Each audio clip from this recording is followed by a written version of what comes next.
반갑습니다. 청춘부동산입니다. 4월 2일 또는 3일 트럼프가 상호 관세를 발표합니다.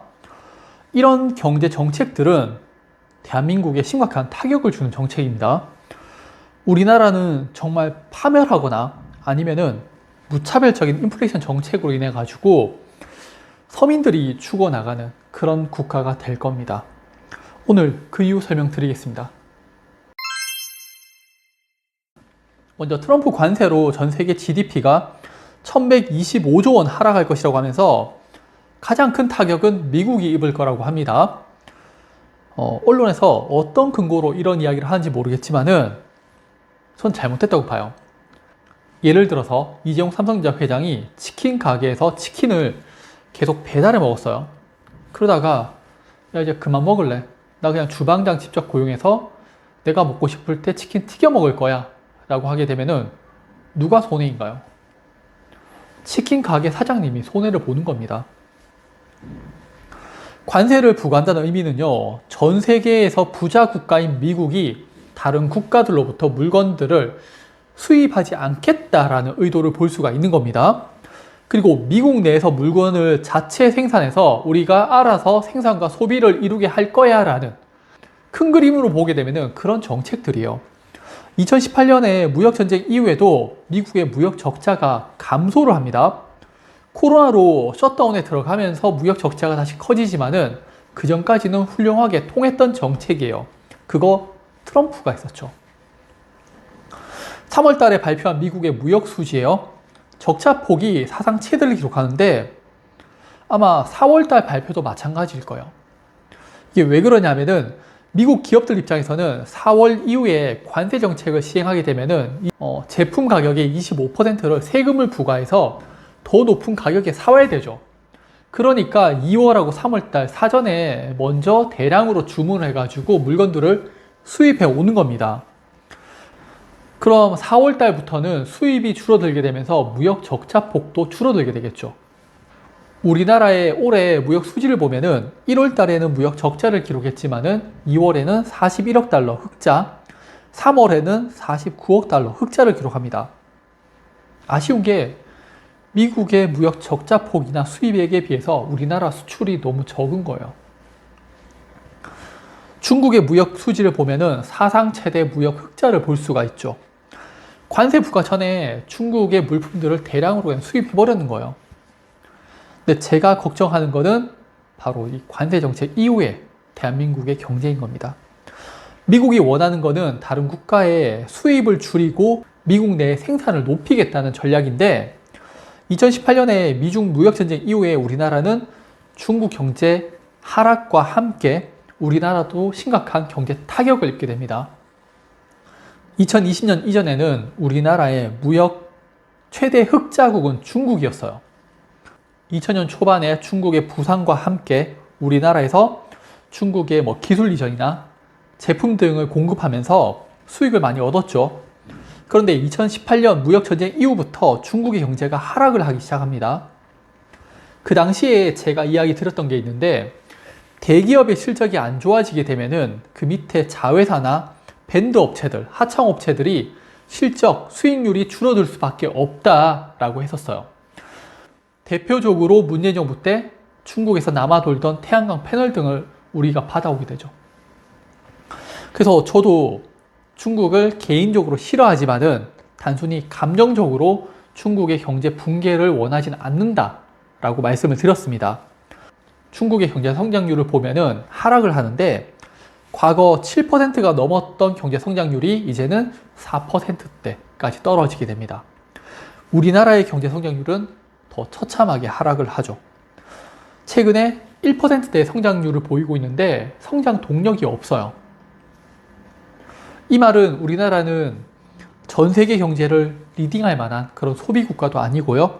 생산 국가도 아닌 거예요. 그냥 밴드 업체 정도 또는 특정 기술을 보유한 국가인데 그 중에서 반도체 기술 같은 경우에 최근에 중국이 우리나라의 기술들을 많이 빼가고 있죠. 자, 다시 지금 현재 중국의 경제 침체로 인해서 대한민국의 경제 침체도 함께 그 여파를 맞이하고 있는 겁니다.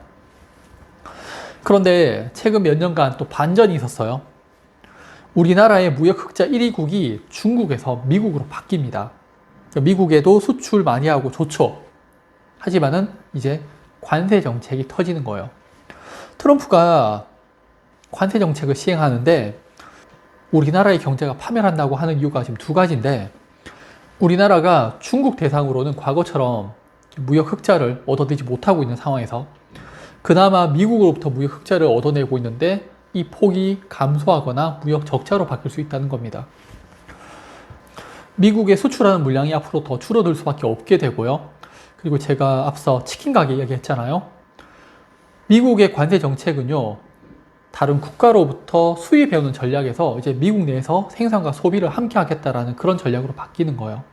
그러면 우리나라처럼 수출 주도인 국가 입장에서는 수출이 많이 감소할 수밖에 없게 되겠죠.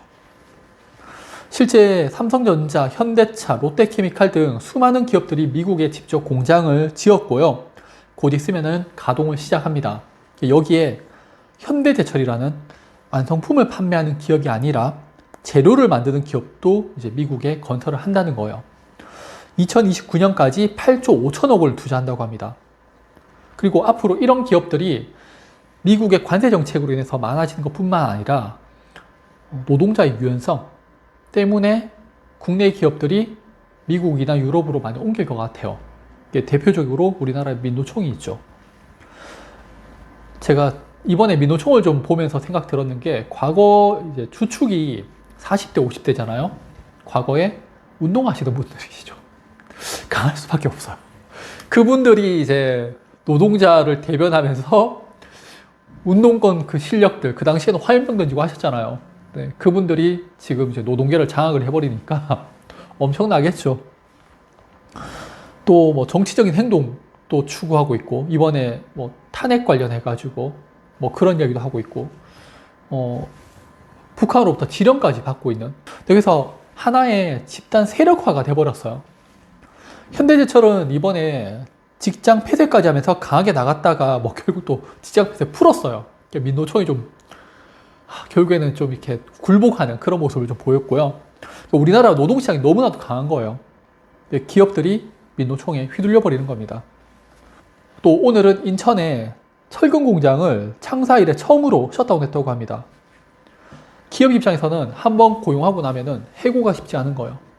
법적인 테두리도 있지만은 민노총이라는 단체, 거기에 너무 휘둘려 버리니까 기업들 입장에서는 해고가 좀 유연한 미국 시장으로 옮길 수밖에 없는 거죠.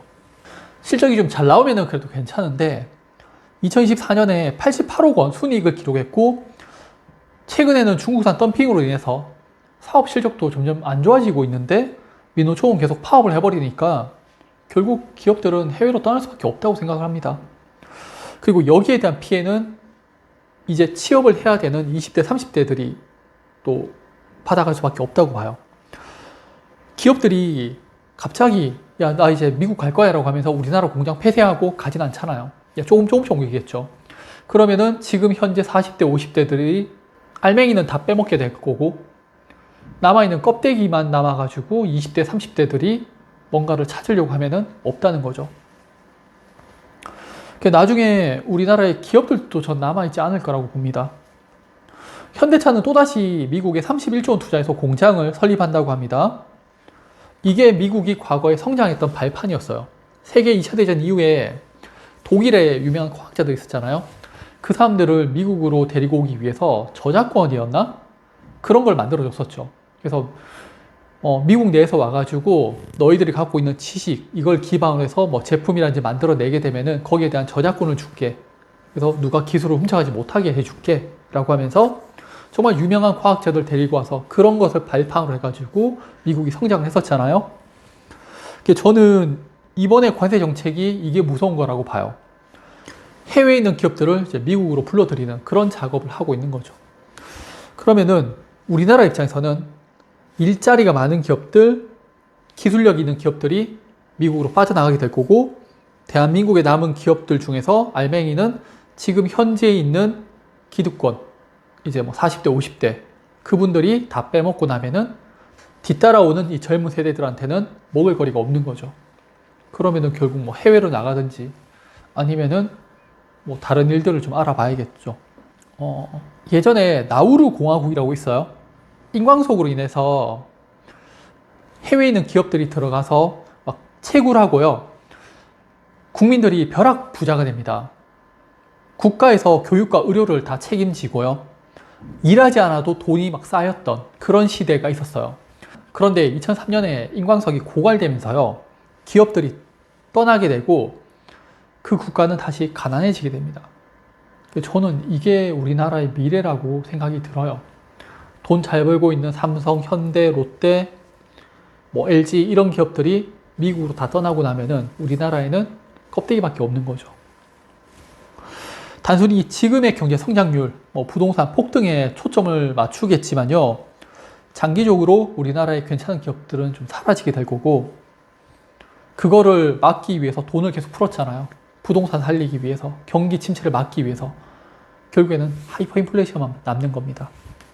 그럼 우리나라는 다시 1980년대 이전, 70년대 보릿고개 해서 정말 먹고 살기 힘든 그런 시기를 경험하게 될 것 같아요. 오늘 내용 정리하자면은 트럼프의 관세 정책은 단기성이 아니라 장기적으로 해외에 있는 기업들을 미국으로 불러들이는, 반대로 다른 국가들에게는 엄청난 악재가 되는 정책으로 정부와 정치인들 그리고 기업가들이 좀 힘을 합쳐가지고 슬기롭게 잘 이겨내셨으면 좋겠습니다. 그럼 오늘 영상도 봐주셔서 감사합니다.